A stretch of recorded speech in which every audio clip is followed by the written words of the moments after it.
स्वप्न कक्ष। एक शहर में एक परिश्रमी, ईमानदार और सदाचारी लड़का रहता था। माता पिता, भाई बहन, मित्र, रिश्तेदार सब उसे बहुत प्यार करते थे। सबकी सहायता को तत्पर रहने के कारण पड़ोसी से लेकर सहकर्मी तक उसका सम्मान करते थे। सब कुछ अच्छा था, किंतु जीवन में वह जिस सफलता प्राप्ति का सपना देखा करता था, वह उससे कोसों दूर था। वह दिन रात जी जान लगाकर मेहनत करता, किंतु असफलता ही उसके हाथ लगती। उसका पूरा जीवन ऐसे ही निकल गया और अंत में जीवन चक्र से निकलकर वह काल चक्र में समा गया। चूँकि उसने जीवन में सुकर्म किए थे, इसलिए उसे स्वर्ग की प्राप्ति हुई। देवदूत उसे लेकर स्वर्ग पहुँचे। स्वर्गलोक का अलौकिक सौंदर्य देख वह मंत्रमुग्ध हो गया और देवदूत से बोला, ये कौन सा स्थान है? ये स्वर्गलोक है। तुम्हारे अच्छे कर्म के कारण तुम्हें स्वर्ग में स्थान प्राप्त हुआ है। अब से तुम यहीं रहोगे। देवदूत ने उत्तर दिया। यह सुनकर लड़का खुश हो गया। देवदूत ने उसे वह घर दिखाया जहाँ उसके रहने की व्यवस्था की गई थी। वह एक आलीशान घर था। इतना आलीशान घर उसने अपने जीवन में कभी नहीं देखा था। देवदूत उसे घर के भीतर लेकर गया और एक एक कर सारे कक्ष दिखाने लगा। सभी कक्ष बहुत सुंदर थे। अंत में वह उसे एक ऐसे कक्ष के पास लेकर गया जिसके सामने स्वप्न कक्ष लिखा हुआ था। जब वे उस कक्ष के अंदर पहुँचे तो लड़का यह देखकर दंग रह गया कि वहाँ बहुत सारी वस्तुओं के छोटे छोटे प्रतिरूप रखे हुए थे। ये वही वस्तुएं थीं जिन्हें पाने के लिए उसने आजीवन मेहनत की थी, किंतु हासिल नहीं कर पाया था।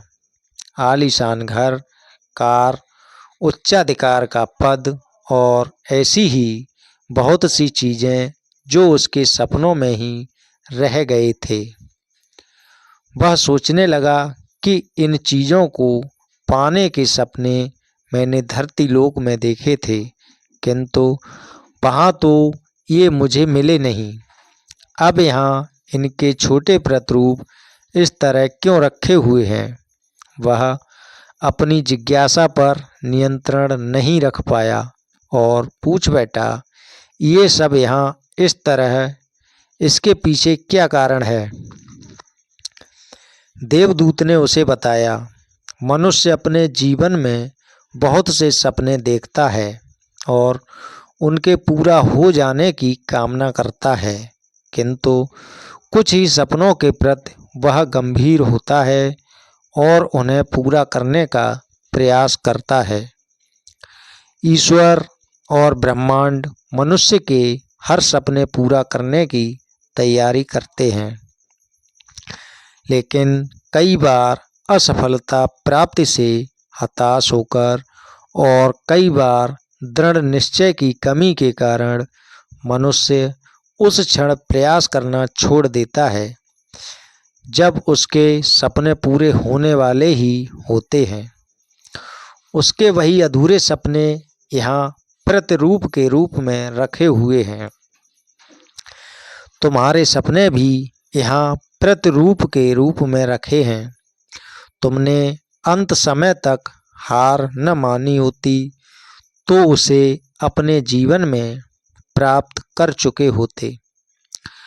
लड़के को अपने जीवन काल में की गई गलती समझ आ गई, किंतु मृत्यु पश्चात वह कुछ नहीं कर सकता था।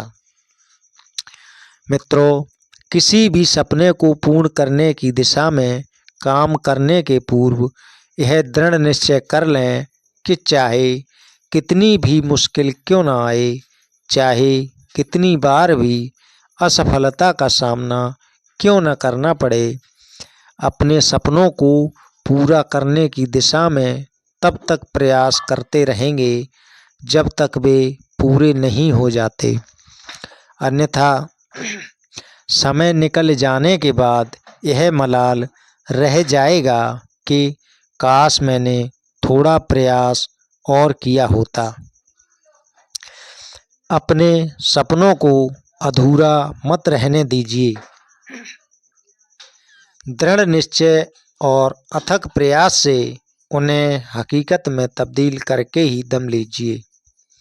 दोस्तों, यह कहानी आपको कैसी लगी कमेंट करके ज़रूर बताएं और हमारे यूट्यूब चैनल को देखें और सब्सक्राइब करें, लाइक शेयर कमेंट ज़रूर करें।